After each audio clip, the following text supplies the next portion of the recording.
আমরা আসবো হচ্ছে এই ঘরটাতে বন্ধুরা। এই ঘরটা আমরা ইঁদুরের সাথে বসবাস করব, কারণ ইঁদুর আমাদের সাথে থাকবে। ইঁদুর দেখো কি করেছে আমাদের অবস্থা। ও হো, ফ্যানটা সরাইতে লাগবে তো।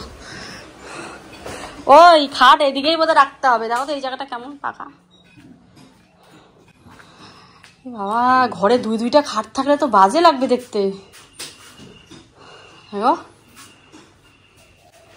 নাহলে এই লম্বা করে দিও তো, লম্বা করে দিও খাটটা। হ্যাঁ, লম্বাই দিও, তাহলে জায়গাটা যদি। বন্ধুরা, এই ঘরেই হচ্ছে আমরা থাকবো, কারণ আপাতত বিজনেসটাকে দাঁড় করানোর জন্য ওই ঘরটা আমাদের ছাড়তেই হচ্ছে। পরবর্তীতে দেখা যাবে, কারণ এই ঘরে কোনো প্রোডাক্ট আমরা রাখতে পারবো না। আলমারিতে তো আর জায়গা আসছে না। হ্যাঁ, এইটা ঠিক হবে। তাহলে বড় খাটটা নিয়ে রাখবো এই ঘরটাতে। এই ঘরটা বড়ও আছে, মোটামুটি বেশ ভালোই বড়। হ্যাঁ, এটা ঠিক আছে। আর এই জায়গাটা রাখলাম কেন বলো তো, এটাকে খুলে দিয়ে ওই ঘরে নেওয়ার কথা ছিল।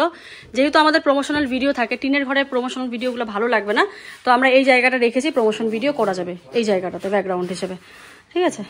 আর এই বিছনাটা আয়ুষ বইও পড়তে পারবে, সমস্যা হবে না। আয়ুষের টেবিলটা এখানটায় এনে রাখবো, যেখানে লাইট ফাইট আছে।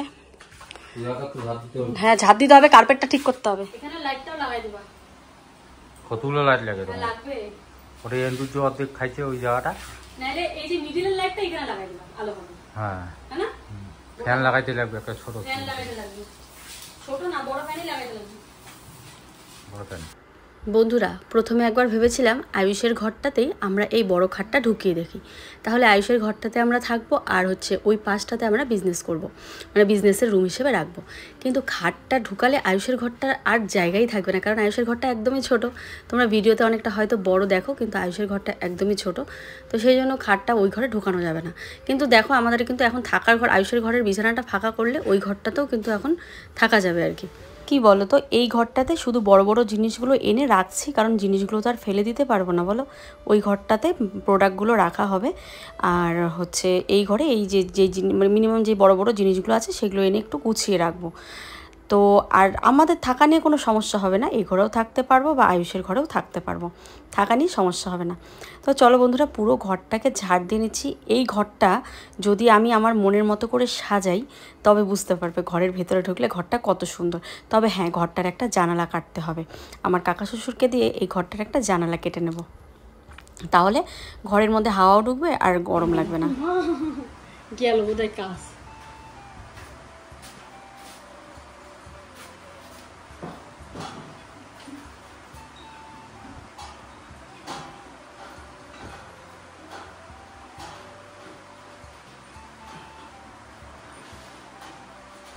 তো দেখো বন্ধুরা, আয়ুষের বাবা এখানে খাটটা লাগিয়ে দিচ্ছে। তো এই খাটটা ওই ঘরে ঢুকাতে চাইলাম বললাম, কিন্তু এই খাটটা তো অনেকটাই বড়, ওই ঘরে একদম পুরো কভার করে নেবে। মানে যাওয়া আসার রাস্তা থাকবে কিনা সন্দেহ আছে, একটুখানি হয়তো থাকবে। কোথায় থাকবা তুমি বলো? এইখানে অসুবিধা হবে না তো? হ্যাঁ, আবার আমরা আগের রূপে বাবা, আবার আগের ঘরে। কি বলো, ভালো লাগছে না বলো? হ্যাঁ বলে স্নান করতে হবে, উল্টা পাল্টা করে না।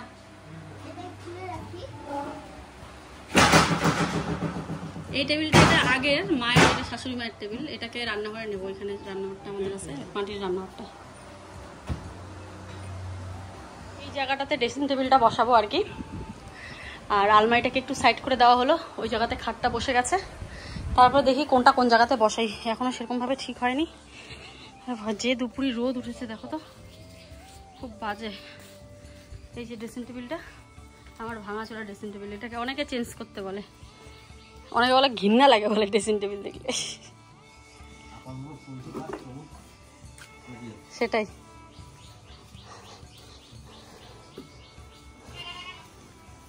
তো এই ঘরে ঢোকানো হবে এটা। হ্যাঁ, হ্যাঁ ঢুকবে না বোধ হয়, লাগিয়ে দিয়েছে। হ্যাঁ, একটা তাহলে ঢুকাই দেওয়া আগে, একটা মাথা নিচেরটা ঢুকাই দেওয়া আগে, একটু দেখা করে।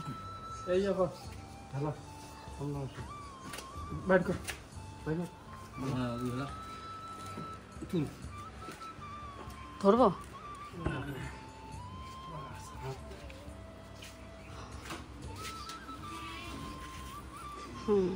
আসলে আমাদের এই যে দুয়ারটা আছে না, এটা ছোট হয়ে গেছে, সেই জন্য এরকম হচ্ছে। এই ঘরটাও কিন্তু বেশ সুন্দর, একটু পেপার টেপার লাগিয়ে দিলে না বেশ ভালো লাগবে। কি বলো? ওই জিনিসটাও, আলনাটাকেও ঢুকিয়ে দিচ্ছে আমাদের। আলনাটা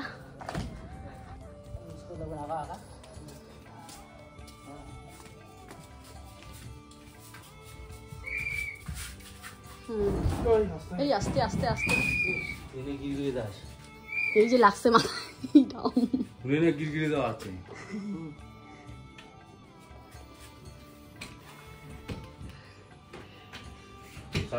হ্যাঁ চাপবে। প্রথমে আমি আর আয়ুষের পাপা বের করছিলাম, তারপরে কাকিমা বলল আরে বাবা বৌমা পারবে না, কাউকে একটু ডেকে নিয়ে আয়। তারপরে এই যে পানুদাকে ডেকে নিয়ে আসলো। তো এই যে সব কিছু ঢোকানো হয়ে গেছে, আর এখন এটা গেলেই ব্যাস হয়ে যাবে। তো টোটাল 4টা আইটেম আর কি এই ঘরে ঢুকছে। তো এই ঘরটা কিন্তু আমাদের অনেকটাই বড় বন্ধুরা, মানে তোমরা যখন যদি কোনো দিন আসো আমাদের বাড়িতে তাহলে বুঝতে পারবে এই ঘরটা কতটা লম্বা আর কতটা বড়। তো সেই জন্যই এই যে ফার্নিচারগুলো এগুলোকে এই ঘরে ঢোকানো, কারণ এই ফার্নিচারগুলো একটাও কিন্তু ছোট ঘরে ঢুকবে না, যার জন্য এই ঘরটাকে সুন্দর করে সাজিয়ে রাখবো। আর এটার ভেতরটা আমার খুব ইচ্ছে আছে, আমি হয় কালার করব, না হলে পেপার দিয়ে পুরো টিনটাকে ঢেকে দেবো, তাহলে ঘরটা দেখতে বেশ লাগবে। আর ইচ্ছে আছে এই ঘরটার একটা বারান্দা দেবো, তাহলে কি বলো তো, রোডটা ডিরেক্ট ঢুকবে না ঘরে। তো এই হয়ে গেল, পুরোটা সেট করে দিল। তো ছেলেদের কাজ শেষ, এবার হচ্ছে আমার কাজ, মানে একটা মহিলার কাজ। তো ছেলেরা তো সমস্ত এই যে ফার্নিচার ঢুকিয়ে দিল, এবার হচ্ছে আমি তো চিন্তায় পড়ে গেলাম কিভাবে গোছাবো। মাথা তো পুরো খারাপ হয়ে গেছে, চারিদিক অন্ধকার হয়ে আছে। আলনায় কাপড় ঢোকাবো, তারপরে এই আলমারিতে কাচের জিনিসগুলো রাখবো, তারপরে মানে অনেক কাজ আছে, ড্রেসিং টেবিল গোছাবো, 2টো বিছানা পাতবো, তারপরে তো বুঝতেই পারছো এত এত কাপড়, গাদা গাদা কাপড় ভাঁজ করা কম কথা নয়। তো চলো সব আস্তে আস্তে করবো, তোমরা দেখতে থাকো কিভাবে আমি আমার এই ঘরটাকে সাজিয়ে তুলি। আমার কি মনে হয় বলো তো, আমি যখন আগে টিনের ঘরগুলোতে ছিলাম তখন ওই ঘরগুলোতেও প্রচুর ইঁদুর ছিল, কিন্তু লোকজন থাকলে বোধহয় কাটার সাহসগুলো পায় না। মানে যেমন দেখো আমার ওই যে বেডের সামনে পেপারটা কিভাবে কেটে দিয়েছে, এই কাটার সাহসটা যখন লোকজন একটা ঘরে থাকবে তখন কিন্তু হয়তো সাহসটা পাবে না। তো আমি কি করব, আবারও এই পুরো পিঙ্ক কালার দিয়ে পুরো আমি টিনটাকে ঢেকে দেবো, দেখতে ভালো লাগবে, মানে একটা মনে হবে যে না একটা পাকা ঘরের মতন লাগবে আর কি, যে ওয়ালে যেমন করে কালার হয় সেরকম। তো ইচ্ছা আছে, দেখি কোন দিন সময় পাই। তবে পুজোর সিজন, প্রচুর বুকিং, প্রচুর লাইভ হবে এখন, আর প্রচুর প্রোডাক্ট আসছে নিউ নিউ। তো মানে ওর বিজনেসেই সত্যি কথা বলতে গেলে সময়টা চলে যায় জানো তো, অর্ধেকবেলা ওর বিজনেসেই চলে যায়। তারপরেও আমি চেষ্টা করব আমার সমস্ত কাজ আমি তোমাদের সামনে তুলে ধরার। আমি জানি তোমাদের অনেকের হয়তো মনে কষ্ট হচ্ছে, বাবা প্রিয়াদি কেমন ঘরে চলে আসলো, লোকজন আসলে কিভাবে কি করবে কি না করবে, এরকম ঘরে কেন আসলো, অনেকের মনে প্রশ্ন, আমি জানি, বুঝতে পারছি। দেখো তো, মানুষ কাজের জন্য বাড়ি ঘর ছেড়ে বিদেশে চলে যায়, বাড়ি ঘর ছেড়ে দেয় কাজের জন্য, বাড়ি ঘর ছেড়ে বিদেশে গিয়ে ভাড়া থাকে। নিজের ঘরটা কি কেউ ছেড়ে আসতে চায় বলো তো? যখন বাধ্য হয় তখনই হয়, মানে উপায় থাকে না তখনই হয় আর কি। তো অনেকেই হয়তো ভাববে যে বুদ্ধিটা বোধহয় আমার, না বন্ধুরা, এই বুদ্ধিটা একদম আয়ুষের পাপার। যখন আমাকে ওর এই প্ল্যানটা আমাকে বলেছিল, আমি না একটু অবাক হয়ে গেছিলাম। সত্যি আমাকে পাকা ঘরটা মানে মানে ছেড়ে তো দেয়নি, আমার নিজের ঘর না নিজেরই থাকবে সেটা না, মানে ফার্নিচারগুলো রাখবো এখানে, আমি চাইলে তো আয়ুষের ঘরেই থাকবো আমরা, যদি আমরা চাই যে না ওই ঘরটা ফাঁকা আছে, রাতের বেলা ওই ঘরে লাইফ টাইফ করে আমরা ওই ঘরেই থাকতে পারবো, সেটা নিয়ে সমস্যা হবে না, সেটা বলছি না। যেহেতু ফার্নিচারগুলো এই ঘরে নিয়ে এসেছি, মানে এটা আমি ভাবছিলাম যে বাবা আবার সেই আগের জীবনে ফিরে যাবো, এরকম একটা ভাবছিলাম আর কি। তারপর ভাবলাম যে না রে বাবা, ঘরটা তো আমাদেরই, ঘরটা তো আর কোথাও পালিয়ে যাচ্ছে না, আর সারাদিন তো ওই ঘরেই কাটিয়ে দেবো আমরা, কারণ ওই ঘরে আমাদের সবই আছে, বিছানাপত্র সবই আছে। এই ঘরটাতে শুধু জিনিসগুলো একটু সাজিয়ে গুছিয়ে রাখা, ব্যাস এইটুকুই। মনে একটু কষ্ট লাগলেও সমস্যা নেই, ওর যখন বিজনেসটা দাঁড় করাতেই হবে, মানে ও চাইছে ওর লাইফ টাইম এই বিজনেসটাই করবে আর কি, যে এটা করেই ওর মানে এটাকে ও অ্যাজ এ প্রফেশন হিসেবে নেবে। তো জীবনে সেইভাবে কোনো দিনও বলেনি যে আমি এই কাজটাকেই, মানে কোনো দিন ভাবনা চিন্তাতেও আসেনি যে একটা কাজই করতে হবে, কারণ দিনমজুর যাকে বলে, দিনমজুর খেটে খাওয়া যাকে বলে, একসময় আমাদের পরিবারটা সেটাই ছিল, দিন আনা দিন খাওয়া পরিবার। কোনোদিনও আমাদের চোখে স্বপ্ন ছিল না যে এটাই আমাদের প্রফেশন হবে। যখন ইউটিউবে দাঁড় হলাম তখন মনে হয়েছিল এই ইউটিউবই আমাদের প্রফেশন। হ্যাঁ, ইউটিউবটা তো আমাদের অবশ্যই প্রফেশন, তার সাথেও ওই যে বললাম ইউটিউবের ভিউজ বা ইউটিউবের ইনকাম সবসময় হয়তো সমান থাকে না। তো এই ফাঁকেই যদি আয়ুষের বাবার বিজনেসটা দাঁড় করিয়ে দিতে পারি সবাই দুজনে মিলে, তাহলে হয়তো ভবিষ্যৎটা আমাদের উজ্জ্বল হবে। আয়ুষের কথাও চিন্তা করে, যেহেতু একটা ট্রিটমেন্ট সারা জীবন আমাদের চালিয়ে যেতে হবে, তো সেই জন্য এই কথা চিন্তাভাবনা করেই আমরা এগিয়ে যাচ্ছি আর কি। তো একবার খারাপ লাগলো যে ঘরটা ছেড়ে আসছি, আর দ্বিতীয়বার ভাবলে আবার ভাবছি ঘরটা তো আমারই আছে, ঘরটা তো আমি কাউকে ভাড়া দিয়ে দিচ্ছি না, তাই না বলো? সারাদিন ওই ঘরটাতেই থাকা হবে। মানে মানুষের 3-4টা যেমন ঘর থাকে, আমাদেরও 3-4টা ঘর হলো, তো এমনটাই আর কি।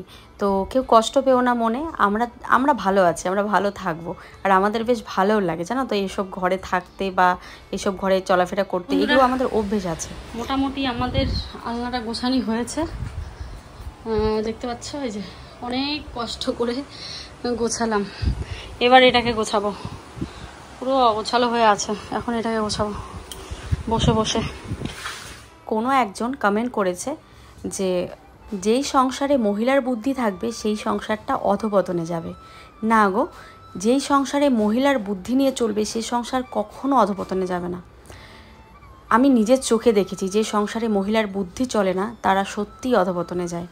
কারণ একটা মহিলা অনেকভাবে বাঁচিয়ে, টাকা পয়সা বাঁচিয়ে চলতে পারে, যা ওটাকে কৃপণতা বলে না।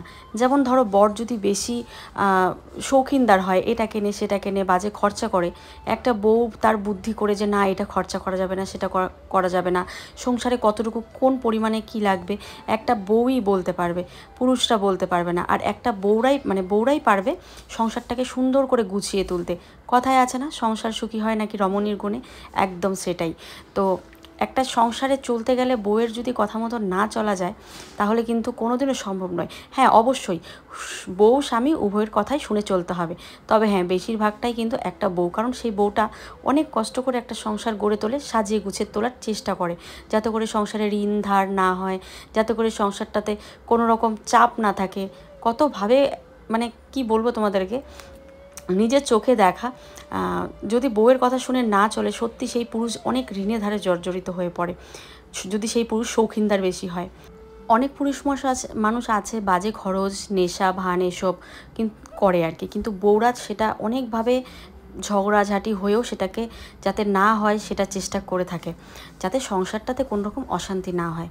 তো যাই হোক, আমি সব পুরুষের কথা কিন্তু বলছি না, কিছু কিছু দাদাভাইরাও আছে যে সংসারটাকে ভীষণ ভালোবাসে, সংসারটা যাতে ভালোভাবে চলে তার জন্য যা করতে হয় তাই করে।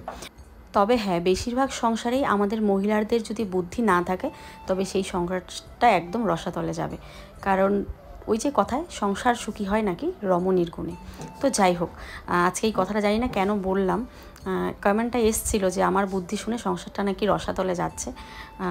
এইটাই, আজকে যদি আমার বুদ্ধি না থাকতো সংসারটা এইটুকু আর হতো না, যতটুকু করেছি এতটুকু হতো না, একদম সেই আগের যেরকম ছিলাম সেরকমই থাকতে হতো। তো চলো, তবে হ্যাঁ এই যে বুদ্ধিটা, এই ঘরে আসার বুদ্ধিটা আমার নয়, এটা আবার কেউ ভেবো না যে এটা আমার বুদ্ধি, এটা টোটালটাই ওর বুদ্ধি। তো চলো, এখানে ড্রয়ারটাকে আমি পুরো সেট করে নিলাম, এবার ড্রয়ারটাকে কী কী রাখবো পরে বলছি তোমাদেরকে। আর একটা কথা, কিছু কিছু ক্ষেত্রে বুদ্ধি মহিলাদের জোর খাটে না, কিছু কিছু ক্ষেত্রে সেই বুদ্ধি পুরুষদেরও জোর খাটাতে হয়।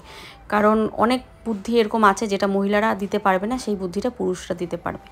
তো যাই হোক, দেখো আয়ুষের একটাতে জামা একটাতে প্যান্ট রাখলাম, এরকম করে আলাদা আলাদা করে রাখলাম যাতে করে স্নানের পর খুব সুবিধা হয়, তাড়াতাড়ি করে আমি এগুলো ওকে পরিয়ে দিতে পারি। তো প্রথমে ভাবলাম এই যে মডিউলার ড্রয়ারটা এখানটায় রাখবো, কিন্তু দেখি পুরো চিপা চাপা হয়ে যাচ্ছে, তারপর ভাবলাম না বাবা এখান থেকে সরিয়ে দিই, দেখতেও ভালো লাগছে না অতটা। তারপরে দেখো ওটাকে সরিয়ে এবার নিয়ে আসলাম এই যে ফাঁকা জায়গাটায়, এই ফাঁকা জায়গাটায় রাখবো। আর ওই যে আলনা আর এই যে কি বলে, এই যে প্লাইয়ের যে কাচের জিনিসগুলো রাখলাম, এটার মাঝখানটা যে ফাঁকা, ওখানে দেখি কি বসানো যায়। সেরকম কিছু তো বসানোর মতো নেই যদিও বা, তো একটু ফাঁকাই রাখলাম, একটু ঝাড় দিতে সুবিধে হবে, না হলে যত ভরাট করে রাখবো না তত জায়গা নোংরা হয়ে থাকবে, মোছামুছি করতে পারবো না, একটু ফাঁকা ফাঁকা করেই রাখলাম আর কি। তো এই আলমারিটার কাভার ধুতে দেওয়া হয়েছে। তো এই একটা শাড়ি আমার বিয়েতে প্রেজেন্টেশন পেয়েছিলাম, শাড়িটা মানে পরার মতন না আর কি, কেমন যেন পুরো খসখসে আর কি, আর পরলে একদম গরম লাগবে, ফুলে থাকবে। তো ওকে বললাম একটু ধরো তো, এটাকে একটু পেতে দিই। আর অল টাইম ও খালি গায়ে থাকবে, ওকে হাজার বললেও গেঞ্জি পরে না দিনের বেলা। তোমরা বেশি বেশি করে ওকে বকা দাও তাহলে হয়তো গেঞ্জিটা পরবে, ঠিক আছে, কারণ ওর নাকি গরম লাগে। তো ওকে খালি গায়ে আসলে আমি ভিডিওর থেকে মাঝে মাঝে বার করে দিই, আমাকে তুমি ভিডিওর সামনের থেকে সরো, আমাকে অনেক কষ্ট করে না হলে এডিট করতে হয়, তো ওই ঢুকে কত কিছু করতে হয় আর কি। তো চলো মুছে নিলাম, টিভিটাও এখানে রেখে দিলাম আর কি। তো চলো সমস্ত কিছু গোছানো হয়ে গেছে, তবে এই আলমারির যত কাপড় ছিল মানে বিজনেসের সেগুলো সব বাইরে বার করা হয়ে গেছে। আর এই আলমারিতে আমার ওই আলমারির কাপড়গুলো রাখবো ভাবছি, আর ওই আলমারিটাতে এখানকার যেগুলো কাপড় রাখা ছিল ওগুলো ওখানে রাখবে। তো দেখো ড্রেসিং টেবিলটাও আমি মুছে মুছে গুছিয়ে নিলাম ভালো করে। ড্রেসিং টেবিলটা কী হয়েছে বলো তো, ঘুনে ধরেছে, মানে প্লাইয়ের জিনিস তো। তো আমার একটা খুব ড্রেসিং টেবিল কেনার ইচ্ছা, তো দেখি কোনো দিন যদি হয় তো কিনবো। কালো কালার যে ড্রেসিং টেবিলগুলো হয় খুব ভালো লাগে দেখতে, একটু হালকা পাতলা ডিজাইনের মধ্যে। তবে এটা কোথায় যাবে, এটাকে কোথায় রাখবো সেটাও তো একটা ব্যাপার আছে।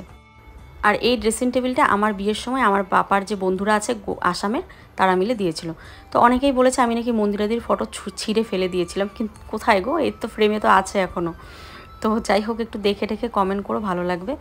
তো চলো আমার এই জায়গাটা গোছানো হয়ে গেল, একদম এখন ঝেড়ে ঠেড়ে নিচ্ছি, দেখতেও বেশ ভালো লাগছে। আর নতুন নতুন ঘরে বা নতুন নতুন যখন জিনিসপত্র সাজানো হয় দেখবে ওগুলোর প্রতি একটা আগ্রহই অন্যরকম হয়, আর কাজ করার এনার্জিটা দ্বিগুণ হয়ে যায় তখন।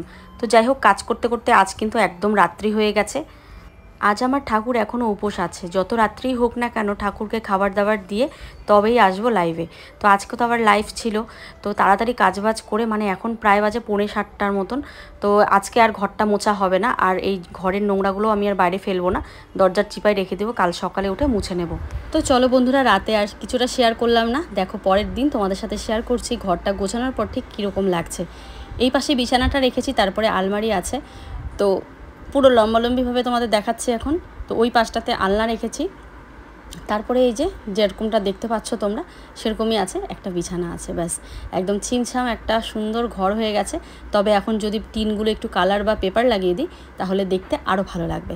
তো আজকের ভিডিওটা এ পর্যন্তই, ভালো লাগলে লাইক কমেন্ট শেয়ার করো। ফিরে আসছে আগামীকাল আরও একটা সুন্দর ভিডিও নিয়ে। সবাই ভালো থেকো, সুস্থ থেকো, নেক্সট ব্লগে দেখা হচ্ছে, টাটা।